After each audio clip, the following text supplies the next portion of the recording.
este caso, el Renacimiento literario español con todas sus características, temas, etapas y autores. Para empezar, quiero decir que el Renacimiento surge en Italia en el siglo XV, ya sabéis, con los grandes artistas, las cuatro tortugas ninjas, Rafael, Donatello, Michelangelo, que es Miguel Ángel de la Capilla Sixtina, y Leonardo, que se refiere por supuesto a Leonardo da Vinci, y de ahí llega a España ya en el siglo XVI. Pero el Renacimiento, lo primero de todo es que hay que decir que está muy influenciado por el humanismo. El humanismo es una corriente de pensamiento que se expresa muy bien en este dibujo de Leonardo da Vinci, en el que pone el hombre en el centro de todo y que influirá y compartirá unas características con el Renacimiento. Veamos estas características. La primera de todas ellas es el antropocentrismo, es decir, colocar al ser humano como el centro del universo, sustituyendo a Dios, que había ocupado esa posición en los 1000 años que dura la Edad Media, desde el siglo V hasta el siglo XV. Con lo cual ahora se parte desde un punto de vista mucho más optimista y vitalista, porque ya lo que importa no es lo que puede importarle desde un punto de vista moral o religioso a la Iglesia, sino los intereses del propio hombre. En segundo lugar tenemos la razón, y es que se va a buscar la verdad desde la investigación, la curiosidad y el espíritu crítico. Esta razón precisamente contrastaría con la fe, que es lo que había protagonizado la Edad Media. Y a su vez esto lleva a la tercera característica, que es la admiración por los clásicos. Cuando hablo de los clásicos me refiero a los grecolatinos, a esos Homero, Sófocles, Virgilio, que eran los grandes autores de la literatura o del arte, en algunos casos, de la Grecia y Roma antigua. Pues bien, esta vuelta al pensamiento clásico y estos autores va a llevar a la búsqueda de un equilibrio y una proporción siempre a través de unas reglas en la literatura. Pensemos, por ejemplo, lo que es el Partenón de Atenas, con esa perfección y ese equilibrio, pues esto se llevará también a la literatura, ya sea en la poesía o en el teatro. Este gusto por los clásicos no solo nos llevará a rescatar a los autores, sino a toda la cultura grecolatina en su conjunto, lo que se explica muy bien a través de los temas. Los temas principales son estos. Primero, el amor, que va a ser un amor idealizado, donde se va a ensalzar a la amada por encima del poeta, lo que se conocerá como el amor cortés, que es un amor platónico donde se da un sentimiento espiritual y donde va a destacar la belleza femenina, que podríamos incluso considerar como un tema como tal, donde esta mujer siempre va a tener unas características con el pelo rubio y una piel muy blanca. En segundo lugar, como tema tenemos la naturaleza, que va a reflejar el estado anímico del amante, transmitiendo pues ese goce, esa angustia en otros casos cuando es rechazado por la amada. Y en muchas ocasiones va a estar idealizada, cosa que veremos al final del vídeo con los tópicos latinos. Y en tercer lugar tenemos la mitología, donde se va a rescatar todas esas historias de la mitología griega o romana, sobre todo aquellas que más puedan convenir al poeta para reflejar aquello que quiere decir. Si miramos, por ejemplo, este cuadro, que es el Nacimiento de Venus, de Botticelli, vemos cómo tenemos todos los temas. En el centro tenemos el amor, que es la diosa precisamente del amor que acaba de nacer, en un ambiente de naturaleza y, por supuesto, con todo el tema de la mitología. Y si nos centramos en la propia cara de Venus, también vemos cómo se destaca la belleza femenina con esos rasgos tan propiamente renacentistas. Como decía respecto al amor, la dama siempre va a ocupar una posición por encima del amado, ya que ésta pues normalmente será de una escala social superior, además de que el poeta la va a ver con una belleza tal que hasta considerará normal que la rechace, ya que ella es perfecta, y esto se verá en muchos autores y en muchos poetas que idealizarán a la dama aun cuando ésta les rechace. Centrándonos ya en el Renacimiento español, hay que tener en cuenta que este se divide en dos etapas que van a abarcar el siglo XVI y que van a estar muy marcadas por todo lo que fue el protestantismo.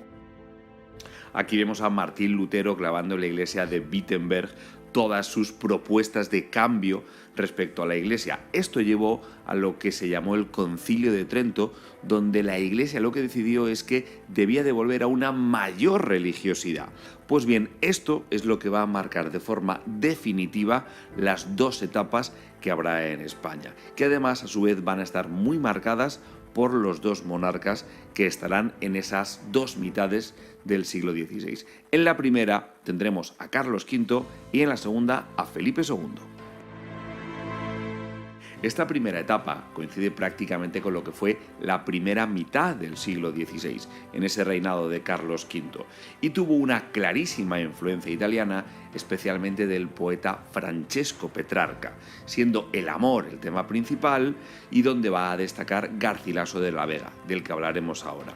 Y ya en la segunda etapa, prácticamente lo que es la segunda mitad del siglo XVI, en ese reinado del rey Felipe II, hubo una vuelta a la religiosidad y a unos temas morales. Aquí, en este caso, además de Fray Luis de León, que es el autor que vamos a destacar, también tendríamos a San Juan de la Cruz y Santa Teresa de Jesús. Pero nos quedaremos con este primero, que hablaba también mucho de la comunión con la naturaleza. Comencemos con Garcilaso de la Vega. Lo primero que podemos decir de él es que era un aventurero y fue parte del ejército español, y en una de esas campañas estuvo en Italia y entró en contacto con todos los poemas, especialmente los sonetos, del cancionero de Petrarca. De ahí esa gran influencia italiana que él después trasladará a España y a otros muchos autores. La métrica que más utilizaba era la lira, las octavas, pero sobre todo el soneto, que será la composición poética más utilizada en el Renacimiento y un siglo después también en el Barroco. Y dentro de sus obras nos quedamos con 3 églogas, que eran poemas amorosos que narraban siempre el encuentro de unos amantes en una naturaleza idealizada. Normalmente eran pastores que hablaban de sus vivencias amorosas. Y en esa historia destaca la de Apolo y Dafne, que es un mito muy conocido dentro de la mitología griega. Y en el caso ya personal, su gran amor, aunque nunca fue correspondido, era el de la joven portuguesa llamada Isabel Freire. Aquí os pongo un cuadro que habla precisamente de ese amor de Apolo, el dios, y Dafne, que era una ninfa, que finalmente se convierte en árbol y que Apolo la abraza y se convierte en el tronco de ese árbol, y que viene un poco a representar precisamente ese amor no correspondido que le tenía Isabel a ella y que era el mismo que le tenía Dafne a Apolo. Vayamos ahora con el siguiente autor, el de la segunda etapa, que es Fray Luis de León, que era una persona religiosa y tremendamente culta. Él fue traductor y un gran conocedor de la Biblia y de los poetas clásicos, lo que le dio algunos problemas, ya que llegó a estar encarcelado por traducir la Biblia al castellano vulgar, lo que se conoció como la Vulgata. Por otro lado, él era un asceta. ¿Qué quiere decir esto? Pues una persona que le gustaba vivir retirada de la gente y en contacto con la naturaleza, ¿vale? Que eran sus dos principales temas. Precisamente él destacó en el subgénero de la oda, que era un tipo de poesía que se hacía también mucho por los poetas latinos, como Horacio o Virgilio, y su obra más conocida es Oda a la vida retirada. Estas características se van a entender todavía mejor ahora cuando explique los tópicos latinos. Pues bien, estos tópicos latinos son una serie de frases sacadas normalmente de obras de autores romanos, de ahí lo de latinos, que se han quedado un poco para la posteridad y que se han utilizado en muchas obras posteriores. Seguro que conocéis, por ejemplo, esta primera de Carpe Diem, que sería muy adecuada para la primera etapa de Garcilaso, que significa aprovecha el momento, vive la vida intensamente.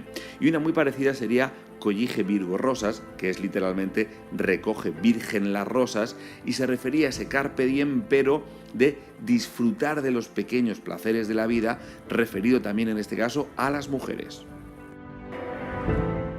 Y ahora vamos a ver 3 tópicos latinos que pertenecerían más a la segunda etapa, es decir, a la de Fray Luis de León. El primero sería el locus amoenus, que significa lugar agradable y que va a describir siempre una naturaleza idealizada, ¿vale? En un segundo caso lo que vamos a tener es el Beatus Ille, que significa estar en comunión con la naturaleza y solo, es decir, apartado del mundo terrenal. Imaginaos, por ejemplo, lo que sería desconectar el móvil, apagarlo e ir a pasar un fin de semana, por ejemplo, al campo. Pues eso sería ese contacto con la naturaleza y retirado. De hecho, Beatus Ille significa literalmente feliz aquel, que es como empezaba un poema latino que trataba todo este tema. Y en tercer lugar tenemos el Aurea Mediocritas, que era algo que practicaba mucho Fray Luis, que era lo de ser feliz sin dinero ni posesiones. Es decir, que con tener para comer y para resguardarte no necesitabas ningún lujo y podías ser completamente feliz de esa forma. Pues con todo esto ya nos podríamos hacer una idea bastante clara de lo que fue el Renacimiento en España, pero como siempre me gusta acabar con un resumen. Primero, esas características del Renacimiento que coinciden con las del humanismo se basan en el antropocentrismo, el hombre en el centro de todo, la razón y ese interés y esa curiosidad que llevan a la búsqueda y la vuelta a los autores clásicos y a esa cultura grecolatina. Por otro lado, los temas más habituales eran el amor, la naturaleza, la mitología y la belleza femenina, que podría estar incluso dentro del tema del amor. Esto en España se va a ver en dos etapas en el siglo XVI, prácticamente la mitad de cada una. En esta primera etapa, que es la de Carlos V, el tema principal será el amor, habrá una clara influencia italiana y ahí destacará Garcilaso de la Vega con todas sus características. Y una segunda etapa, de la segunda mitad del siglo XVI, estará marcada después de la Contrarreforma por la religiosidad y la moral. Y aquí destacará Fray Luis de León. Y por último, recapitulamos todos los tópicos latinos. Los dos primeros, Carpe Diem y Collige Virgo Rosas, pertenecerán a Garcilaso, la primera etapa, y los tres siguientes, Locus Amoenus, Beatus Ille y Aurea Mediocritas, serán de la segunda etapa y especialmente de Fray Luis de León. El Renacimiento español puede decirse que nace con la tragicomedia de Calisto y Melibea, posteriormente llamada la Celestina, atribuida a Fernando de Rojas. Calisto, de noble linaje, entra siguiendo a un halcón en la huerta donde se halla Melibea. Enamorado, pero desdeñado por ella, acude a Celestina, que con sus hechizos la hace objeto de sus encantamientos. Hasta la muerte de Celestina todo es comedia, la comedia del amor y de la vida, pero a partir de ese momento se convierte la obra en algo muy trágico. Garcilaso de la Vega es el primer poeta lírico español. Se le conoce también como el príncipe de los poetas españoles. Nació en Toledo a principios del siglo XVI. En esta ciudad recibió al emperador Carlos V y luchó a su lado contra los comuneros. Su amigo Juan Boscán influyó mucho en él, poniéndole en contacto con la cultura italiana renacentista del momento. Hombre de mundo, era invitado frecuentemente a fiestas y bodas de la realeza, asistiendo también a la coronación del emperador en Italia. Más adelante, Carlos V lo desterró a una isla en el Danubio. A Garcilaso le dolió este castigo que sentía muy injusto, lo cual puede verse reflejado en los versos que compuso en aquella época. Por influencia del duque de Alba, le trasladaron después a Nápoles, donde seguirá desarrollándose su obra y donde se enamora de una mujer italiana. Al final de su vida, muere trágicamente en el asalto a un castillo en Francia. Su obra está compuesta por la epístola a su amigo Boscán, elegías, églogas y sonetos de temas bucólicos y amorosos. Garcilaso logra una carga de sentimientos impresionantes sin mermar la forma. Utiliza palabras llanas pero con gran musicalidad y brillantez de formas. Coged de vuestra alegre primavera el dulce fruto, antes que el tiempo airado cubra de nieve la hermosa cumbre. Marchitará la rosa el viento helado, todo lo mudará la edad ligera por no hacer mudanza en su costumbre. Fray Luis de León nace en un pueblo de Cuenca en 1527. Su obra la realiza en época de Felipe II, donde transcurre la Reforma protestante y las revueltas de los moriscos. Su éxito como profesor en Salamanca levantó muchas envidias y celos entre el resto de los profesores. Era vivo, batallador, polemista, enamorado de la verdad, pero también buscará la tranquilidad y el sosiego con la naturaleza y con Dios. Su literatura es ascética, de base religiosa, donde el hombre buscará hacerse mejor y perfeccionarse para poderse unir con Dios, alejándose así de lo terrenal. Destaca en su obra Los nombres de Cristo, crítica social de estilo perfecto, sobrio y llano, y La perfecta casada, una obra didáctica que versa sobre la mujer casada, la familia y las tareas del hogar. Traduce el texto bíblico, el Cantar de los Cantares, como el amor humano y bello entre un hombre y una mujer, y ello le supone ser encarcelado, preso varios años en Valladolid. Es destacable también su traducción del libro del Santo Job. El Santo Job, Dios le iba quitando todo, pero le seguía teniendo fe. De alguna manera, Fray Luis de León se ve identificado con él por la situación tan dura que vivió en la cárcel. Aquí la envidia y la mentira me tuvieron encerrado. Dichoso el humilde estado del sabio que se retira de aqueste mundo malvado y con pobre mesa y casa en el campo deleitoso con solo Dios se compasa y a solas su vida pasa ni envidiado ni envidioso. Santa Teresa de Jesús nace en 1515 en un pueblecito de Ávila de padres judeoconversos. De niña jugaba a ser monja y a hacer monasterios, construía cabañas con sus hermanos imitando a los ermitaños, leía mucho las vidas de los santos que le exaltaban la imaginación, queriendo llegar a ser como ellos. Entra en el convento de los carmelitas, pero el estricto estilo de vida que allí se vivía no le sienta nada bien y sufre de angustia y ansiedad. Tiene visiones de Jesús y de los ángeles y frecuentes éxtasis que le perjudican la salud. Pero a la vez siguió siendo una mujer muy práctica. Decía, por ejemplo, que Dios también está en los pucheros. Conoció a San Juan de la Cruz, que le ayudó en la fundación de los conventos.